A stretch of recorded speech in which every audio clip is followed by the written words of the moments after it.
opportunities to spend time abroad, create lifelong friendships and memories.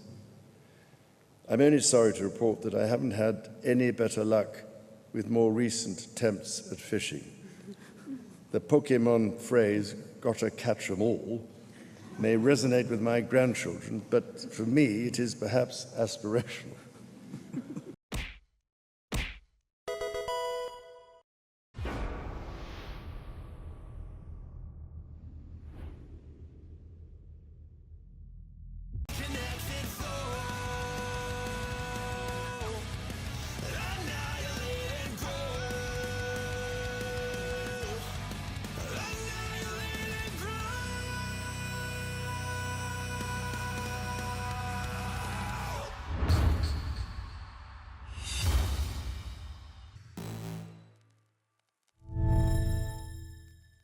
What is up, YouTube? My name is Mario, aka the Loot Box Hero. Check out the second channel, because the second channel is popping.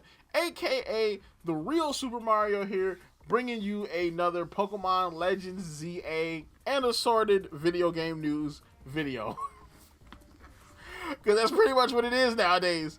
You know what I'm saying? So, of course, we got some interesting stuff here to talk about. We got some Pokemon ZA information. Umino Tommy has presented a pretty interesting theory about what's going on in Pokemon ZA. We have Riddler Q talking about what's going on with the future of Pokemon as far as what we're going to get this year, which is the trading card game app. We have a 4chan text dump at the end, as well as talking about Overwatch, because it looks like Space Ranger has landed. So Space Ranger has landed in Dorado. We're going to talk about that. We also have somebody apparently, you know, getting arrested for being a Zelda fan. So we're going to talk about all that and more today. So, of course, if you want to continue getting videos like this from me, like, comment, subscribe, hit the bell button, do all that good stuff that YouTube requires you to do to continue getting videos from me. Follow me at twitter.com/RSMario128. Like my video tweet, share my video tweet, and I'll shout you out at this portion of the video. Let's get on into it. We got a Pokemon 4chan text dump.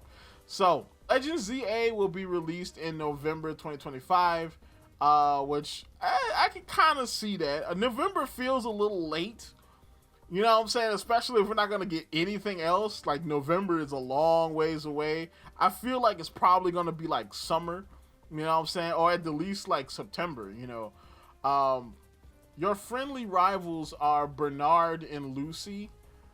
Game takes place 2 years after X and Y. Now, I can kind of see that. Personally, I would like the game to be in the past, but 2 years after X and Y is fine. Because some people were saying that, oh, it takes place 100 years, 200 years. I'm like, does that look like 200 years in the future to you? Like, ain't no flying cars, ain't no futuristic technology. It just looks like modern day, you know. So, 2 years after X and Y, I could kind of see that. While Team Flare is known to the residents, a mysterious clan called Team Sparkle wreaks havoc among the city. Bro, Team Sparkle has to be like, bro, that's gotta be the goofiest name. Like, how can I take Team Sparkle seriously, bro? Oh my god, you like sneeze glitter. Thank you. Your starters are Chespin, Finnegan, and Froakie with their corresponding Megastones. So basically saying that the Gen 6 starters are going to get Megas.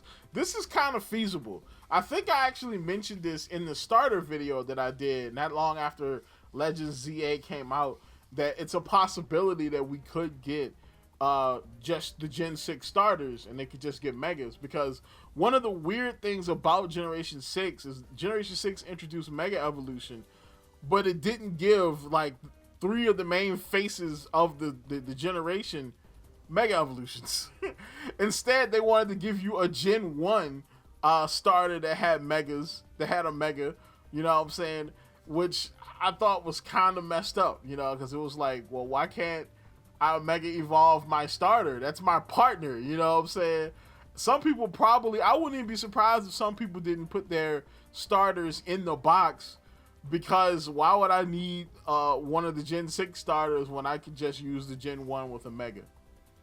Like, I just thought it was weird. So it would be kind of justice that they would get, you know, Megas this time. there are going to be 3 special Mega Evolutions that receive that you.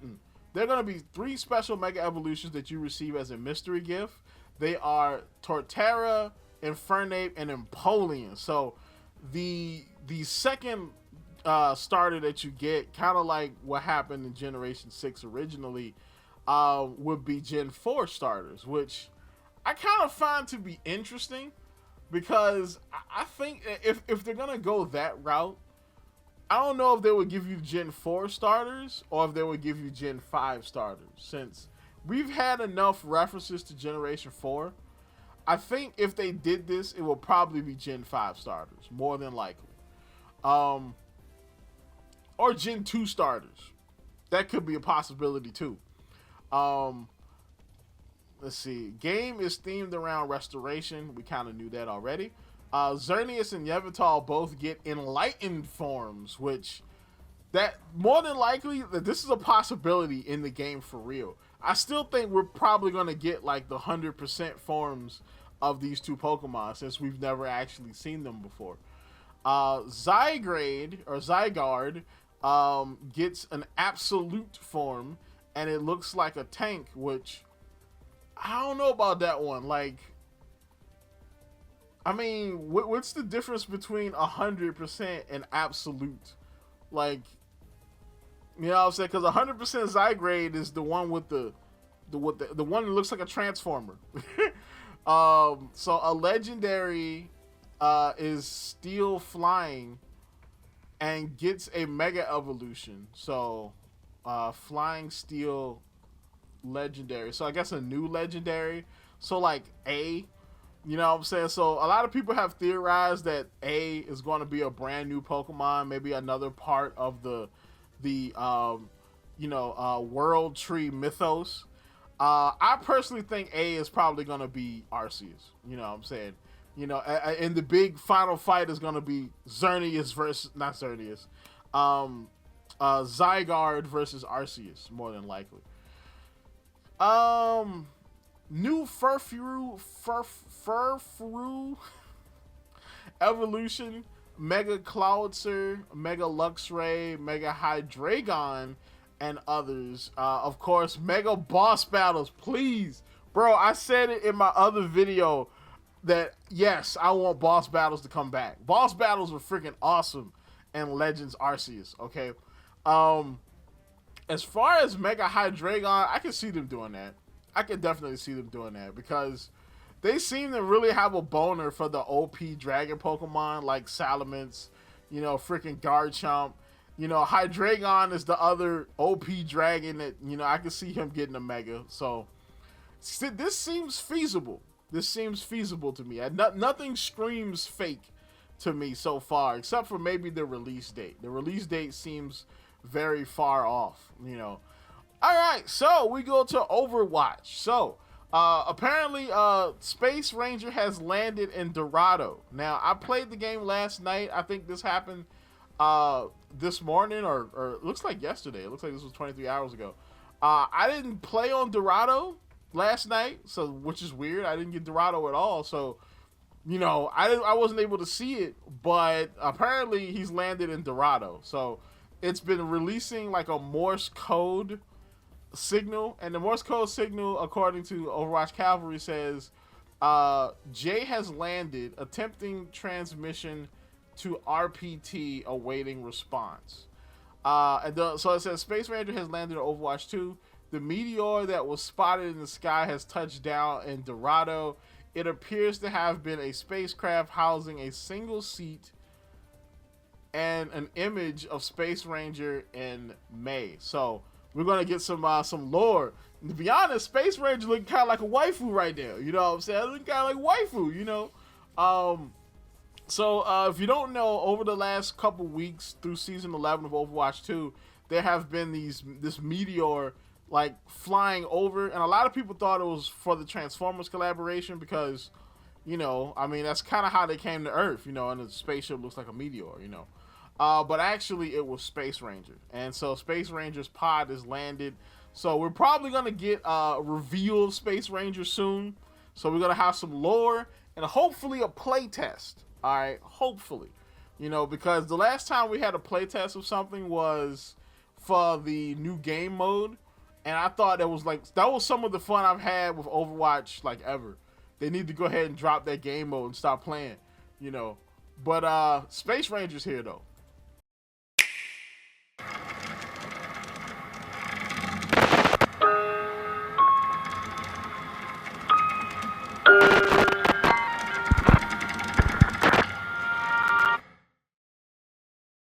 Speaking of new stuff, we have Nintendo. Nintendo dropped a spooky trailer for something called Emio, or Smiling Man. You know what I'm saying? What it's being called.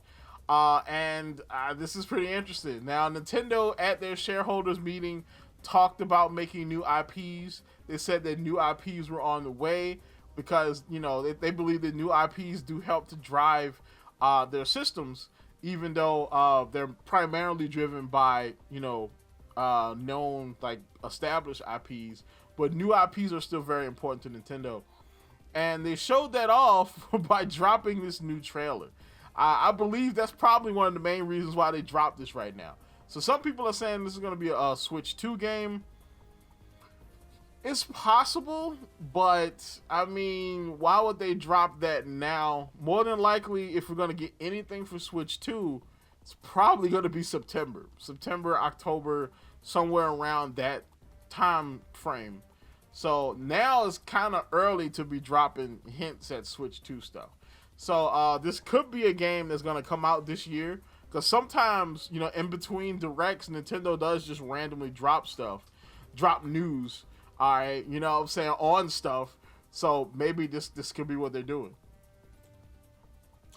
Speaking of news, so it looks like Palworld is evolving. So I talked about Palworld in the last video. They got microtransactions, and now they've buddied up with Sony and Animax to make something new. So according to Genki, Sony Music Entertainment in Japan, Animax and Pocket Pair have joined to establish a new company, Palworld Entertainment Incorporated. Their aim is accelerating the multifaceted development of Palworld and the future of the IP. So this is low-key kind of huge, because this is the same thing that kind of happened with Pokemon, right? Pokemon is a kind of a big entity. Like, the gameplay arm of Pokemon, like, that makes video games, is Game Freak and Creatures. All right, you know, but inside that is also, you know, I mean, above that is also the Pokemon Company International itself, which handles the IP as a whole. All right, but they also handle stuff like licensing and, you know, stuff like that. All right, so they're the ones that are in contact with, Oriental Light and Magic for the anime. They're also the ones that have contracted Netflix to do the live action stuff. They handle the IP overall. So what Sony Music and Aniplex have done, they have gotten with Palworld to make a company that will handle the IP in other ways. So expect a Palworld anime, maybe a movie. So Palworld is officially a multimedia project now. So I think it's interesting. I kind of want to see where this goes. Palworld doesn't exactly have a story per se. At least when I played it. I mean, I didn't beat the game, so, you know, it doesn't really have a central story. So maybe they're gonna write some lore and stuff like that to go with it.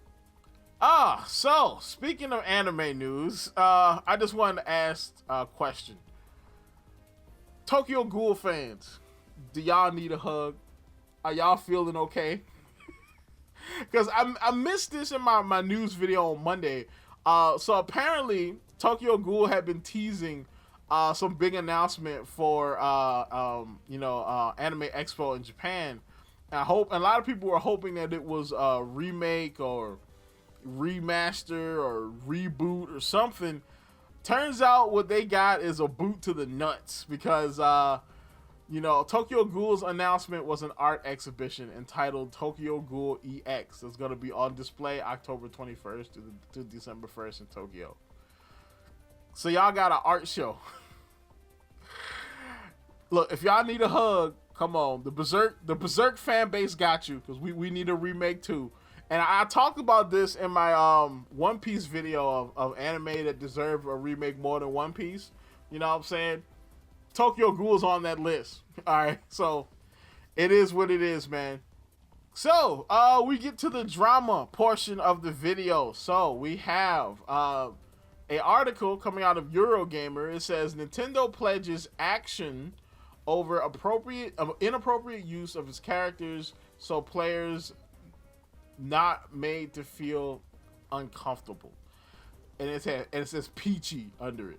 Now the Twitter post on this had Bowsette as the main as the picture reference for the tweet. In the article, they say Nintendo president Shintaro Furukawa questioned by a shareholder who said they came across cases on social media where the Nintendo IP and games were used inappropriately. This inappropriate use of Nintendo characters poses a risk of damaging the company's brand. The question continued, so what was Nintendo planning to do about it? In response, Furukawa said Nintendo's management policy was to bring smiles through entertainment, but presumably not the kind of smiles generated by the inappropriate use. Bruh, that's crazy. You know, and so he goes on to say, I will refrain from commenting on individual cases, but we believe that the appropriate action must be taken against any behavior that undermines this policy. Furukawa continued saying, without specifying what action might entail, our goal is to create an environment where everyone can enjoy playing our games. We will continue to make an effort to ensure that our customers are not made to feel uncomfortable, not only in our games, but also anywhere they come into contact with our IP. So you would think, oh snap, you know what I'm saying? Like, you know, Nintendo's going on the warpath against fan-generated content that uses their characters inappropriately in a vague way without telling us what inappropriate is. And then they use action in a vague way without telling us what action means. Is that legal? Is that DMCA? What does that mean? So essentially, of course, this is something that was blown out of proportion because that's just the way journalism works nowadays. So, of course, it gets clarified on Twitter. Oatmeal Dome says, during the Nintendo shareholders meeting, an important context, a Mario cosplayer in Japan was accused of sending lewd images to minors. I wonder was that Dr. Disrespect? Did he move to Japan? Somebody check the location of Doc. You know what I'm saying? The shareholder wanted to know what Nintendo could do about incidents like this. The question was censored in the official transcript of the event. So now this could have been two different things that happened here. This could be that maybe Eurogamer censored this, you know what I'm saying, as a way to kind of twist the article to say like, oh, Nintendo's gonna go after fan art. That's why why else would they use the picture of Bowsette in the tweet? You know what I'm saying? Or this could have been, you know, whoever translated this, you know, whatever Japanese or American outlet translated this for Eurogamer that did it. Or this could just be Nintendo themselves kind of hiding this event, you know what I'm saying? Taking out this little bit of context because it's not really important to what's going on. And so then, of course, Eurogamer took it and twisted it even more. It's a very interesting story, but it also kind of shows you how, you know, weird journalism is right now when it comes to video games. Because this definitely could have been a firestorm where people thought that Nintendo was coming after fan art. All right, so we get down to the other drama story, the legal drama story. We have UK man sentenced to 4 months in jail for carrying the Master Sword replica in public. So, man was just trying to be a Zelda fan, and that man got caught up by the law, because you can tell society has fallen to a dark place when one can't even carry the Sword of Evil's Bane without being accosted, you know, by agents of the law, you know. So, Nuneaton? I'm gonna say Nuneaton. It sounds like Yeah, I'm gonna say that. Nuneaton resident Anthony Bray, 48, was arrested by Warwickshire police on June 8th, 2024, for possessing a bladed article. So this man has some sharply worded journalism. You know what I'm saying? Walking around through public, you know what I'm saying? So in public, that was sharp enough to be used for violence or intimidation, probably according to the police. A point that Bray acknowledged during his confrontation with the police. He also remarked that the 6-inch replica of the Blade of Evil's Bane from Legend of Zelda was a fidget toy, but officers explained that the properties of the toy's blade, and more critically, his behavior, nonetheless violated the law. Warwickshire police published a press release on July 2nd reporting on the incident and including a statement from the Sergeant Fern Spellman of the Patrol Investigation Unit. Their statement goes as follows. We take a zero tolerance to bladed articles in public. Bray has fallen afoul of this. It is possible to find fidget toys that aren't 6-inch blades. It is possible not to walk down the street holding them out in front of you. With a bit more self-awareness, Bray could have avoided contact with us completely. Now, here's the thing. Fidget toys are kind of like, if you remember back in the day, the fidget spinner, something that you kind of, have in your hand when you have that weird fixation or anxiety that you have to kind of play with something.